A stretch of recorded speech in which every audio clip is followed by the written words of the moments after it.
This is Michael Orrell of MobileBurn.com, and today I have with me the Sony Ericsson W518a Walkman for AT&T. It's a music phone, slim profile, and opens up to reveal a nice QVGA display. We'll take a look at the basic characteristics of the hardware. You can see it has a flat surface for a keypad. It's somewhat like T-Mobile's TM506. Everything is flush mounted. The keypad works pretty well. It's a pretty good feel, and it's easy to figure out where your finger is, your thumb is. But the D-pad is quite weak. It's really difficult to use. Parts of it, don't really click. Like the black ring here, you have to hit that exterior ring. It's a little bit hard since it doesn't really stick up that far. Additionally, the fact that the center button pulls up the AT&T web portal instead of going to the main menu or doing something useful is really annoying, since that's far easier to use for bringing up the menu than the left soft key, which is being used. Anyway, we have call end, call send buttons, clear key, and a shortcut key, and I'll show you how it works later, and two soft keys. On the left-hand edge, we have a Sony Ericsson Fastport connector, which means you need an adapter for stereo headphones or anything like that.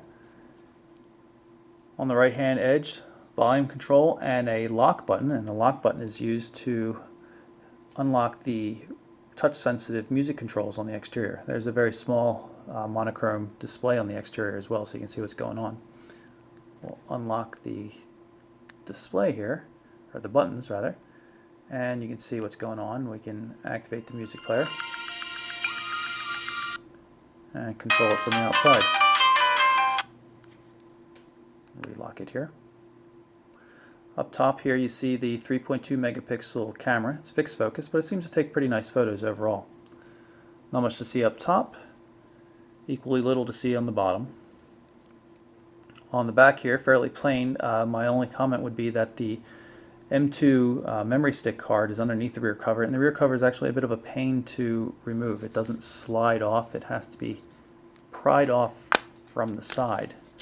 Not particularly difficult, just a bit odd, and doesn't snap into place all that easily. It really takes a bit of pressure to get everything back into place, but it's definitely secure. This is the standby screen of the W518, and you can see right soft key here will bring up the main menu. There are a couple different themes pre-installed on the device. This is the Walkman theme. I like it's a little bit darker, which shows up better on video. Nice vibration every time you move around on the D-pad. And you can also use the number keys as shortcuts for the menu items. So if I hit this bottom right hand corner button, the pound button, it'll take me to settings, which is bottom right hand corner of the main menu. Very nice menus on the Sony Ericsson feature phones in general. You can see everything's very nicely animated. Tabbed interface, very well organized, very pretty as well.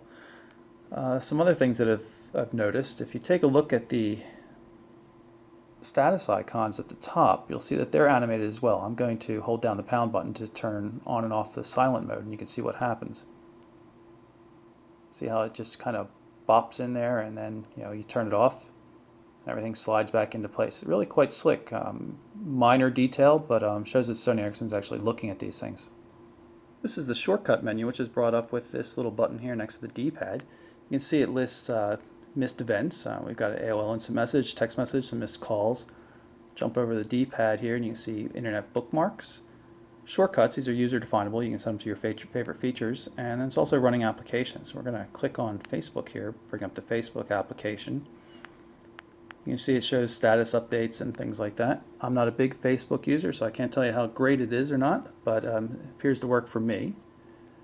While you were looking away, I changed the home screen so as it's enabled with Facebook updates. So now you can actually see status updates directly on your home screen all the time, and the left soft key now will bring up Facebook directly.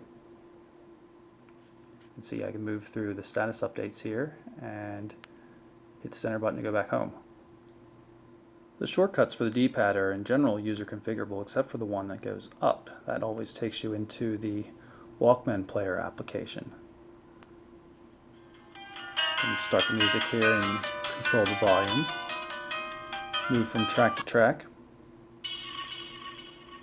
And of course, everything's still controllable from the outside, as long as the keypad's unlocked at least. The way the application moves back and forth between landscape and portrait mode is a little bit odd, especially using landscape mode on a flip phone like this. You can see if I hit the back soft key here, and the screen reorients again. It's kind of odd, but everything is well organized, and you can actually get to your videos and all sorts of other things like that from inside here.